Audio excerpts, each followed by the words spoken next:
Let's talk about basil varieties, because there are so many different varieties. Many people are familiar with the Italian large leaf basil you use for very common usage of that. Yeah, that's the Genovese sweet basil is the one known for like the pesto and all sorts of the Italian dishes. So that is the more well-known one. If you like a lot of Asian dishes, and the Thai basil has that, it's just a little bit not spicy, but it's kind of peppery. Yeah, peppery. Yeah, kind of peppery. And then lemon or lime basil, they have their own distinct flavor.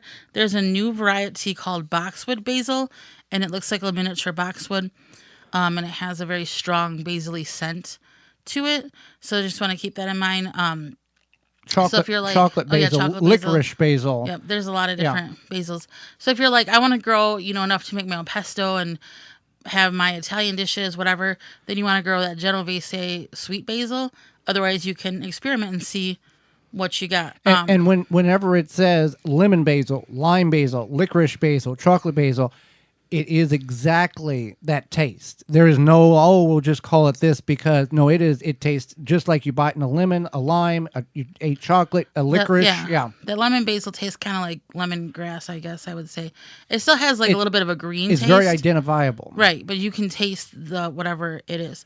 And it's important when you're growing any herbs, but definitely basil is to pinch it back. So it's going to get like these little shoots that almost look like flowers. And if you pinch it back, it's going to help its growth. Right. You're going to keep it going.